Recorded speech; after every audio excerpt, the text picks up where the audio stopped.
Hello! இன்னைக்கு நான் செஞ்சு காட்ட போறது வந்து ஒரு பால் பாயாசம். சேமியா பாயாசம்னு கூட சொல்லலாம்.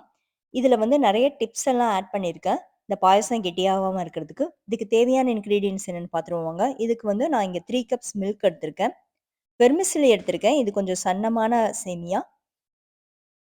நான் 1 டின் கண்டென்ஸ்ட் மில்க் எடுத்திருக்கேன். இது 397 கிராம் இருக்கு.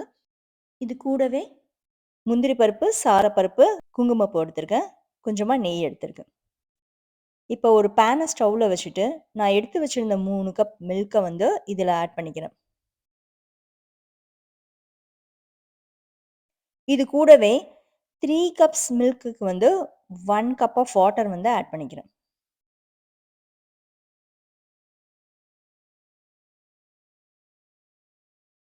இப்ப இந்த பால் வந்து நல்லா சுண்டணும். சுண்டி இந்த மாதிரி கொதிச்சு வரும்போது, நான் எடுத்து வச்சிருந்த கண்டென்ஸ்டு மில்க்க வந்து இதில ஆட் பண்ணிக்கிறேன். நீங்க இந்த கண்டென்ஸ்டு மில்க் பதிலா சுகர் கூட ஆட் பண்ணி பண்ணலாம். சுகர்னா வந்து 1 1/2 கப் வந்து ஆட் பண்ணிக்கோங்க.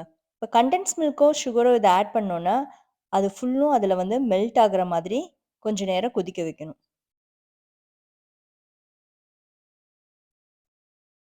எப்பயுமே வெறும் பால மட்டும் வச்சு நம்ம சேமியா பாயாசம் செஞ்சோம் அப்படின்னா, அது ரொம்ப கெட்டியாயிரும் ஆறுனதுக்கப்புறம்.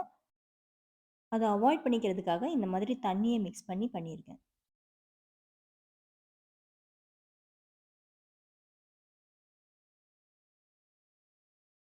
நான் இங்க வந்து 2% மில்க் தான் யூஸ் பண்ணியிருக்கேன். ஹோல் மில்க் யூஸ் பண்ணீங்க அப்படின்னா, எக்ஸ்ட்ரா ஒரு 1/2 கப் தண்ணி வந்து மிக்ஸ் பண்ணிக்கோங்க. இப்ப நல்லா கொதிச்சு இது பாதி அளவுக்கு வந்துருச்சு. இந்த ஸ்டேஜ்ல குங்குமப்பூவ ஆட் பண்ணிக்கிறேன்.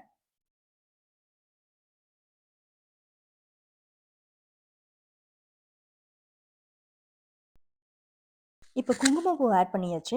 இது இதிலயே வந்து கொதிச்சுட்டு இருக்கட்டும். இப்போ ஒரு பேன் எடுத்துட்டு, அதுல 1 டேபிள் ஸ்பூன் அளவுக்கு கீ ஆட் பண்ணியிருக்கேன்.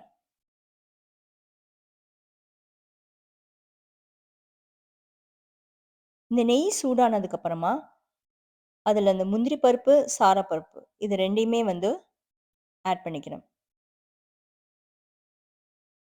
இந்த முந்திரி பருப்பும், சாரப்பருப்பும் லைட்டா ரோஸ்ட் ஆவணும். கருகாம ரோஸ்ட் ஆகுற மாதிரி பண்ணி எடுக்கணும்.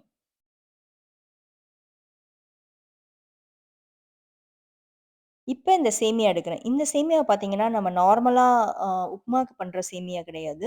இது ரொம்ப சன்னமா இருக்கும். இத இந்த மாதிரி கையில க்ரஷ் பண்ணிட்டு, அதுக்கப்புறமா இதில போட்டு வறுத்துக்குங்க.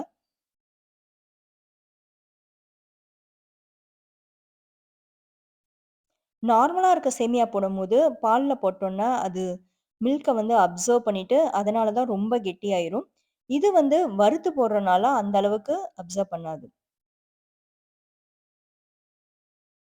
இப்ப நான் வறுத்து வச்சிருந்த முந்திரி பருப்பு, சாரப்பருப்பு, சேமியா இது எல்லாமே வந்து ஏற்கனவே கொதிச்சுட்டு இருக்க அந்த மில்க்ல ஆட் பண்ணிக்கிறேன்.